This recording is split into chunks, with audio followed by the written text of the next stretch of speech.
One of the most frustrating things ever since this Ukrainian issue started is the people who don't know what they're talking about are getting a lot of airtime. One of them is Max Bergman, who is a liberal nobody, part of the American Progress Institution, and he thinks that he's an expert when it comes to Europe. He's based in Washington, D.C., and he's talking about the European Union and how this issue with Russia is proving how strong the European Union is and how strong the whole of continent is going to become thanks to Ursula von der Leyen. Interesting, when countries in Europe do good things on their own, the credit goes to the EU. Well, when bad things happen because of the EU, they blame it on the individual countries. Fascinating. So let's go through this tweets that he sent out praising the European Union, and I'm going to say why it's absolutely nonsensical.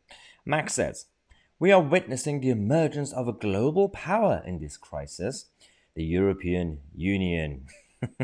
I was confident that the Russian invasion would be a shock to Europe and lead to a robust response, but never actually predicted that the announcements from Germany and the EU and others is truly stunning.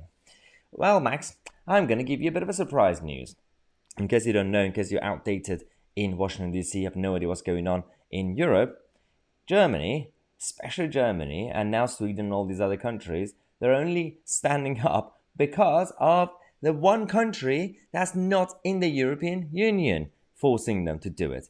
It's the UK. It's Boris Johnson. Now, you're making me praise Boris Johnson here, and I've been very critical of his policies recently, but whether you like it or not, without getting to all debate of Russia, Ukraine, which side is better and all that, it is factually true that it's because Boris Johnson led the movement, led the whole voice to push the European Union, specifically to push Germany to wake up, to do a bit of reform, to actually stand up and defend the Ukraine and also, of course, their potentially future NATO ally. So if it weren't for Boris Johnson, the one country that's not even part of the European Union anymore, they wouldn't have done this. The same issue that they dealt with when it came to AstraZeneca and all the jabs last year, they don't know how to handle anything. But Max doesn't understand this because it continues by saying that in a blink of an eye, Germany will spend hundreds of billions of euros on defense.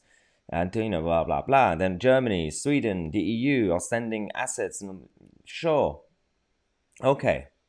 Who made them do it? And also, when it comes to individual countries, especially those who are part of NATO, we do realize they make decisions themselves.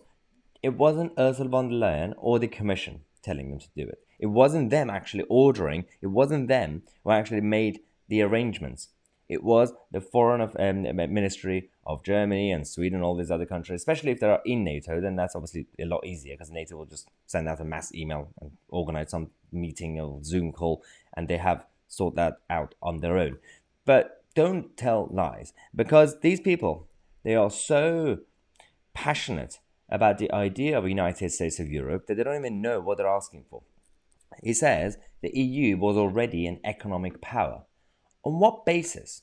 Considering compared to all other continents, it's actually the growth has been slower. They're the slowest that we've seen, and so that's not really helping, is it? Considering the population, because the Remoaners and the EU, the Euro Federalists always said, "Well, no, we're going to give you a good line.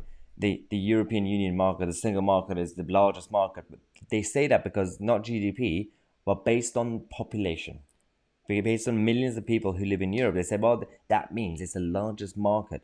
Largest market is based on population, but not the strongest market, is it? So it's very two different things, isn't it? So, but people like him are going around discussing all these ideas to push for the idea of a European superstate. That's the whole point. And I'm going to make a video after this later tonight about what's going on with the EU Defence Union idea as well, because that's coming back again. But let's not kid ourselves that it was anything to do with the European Commission. And stop being obsessed with talking about the European Commission. Stay in Washington, D.C., talk about Joe Biden. Let's see what we can do about Uncle Joe.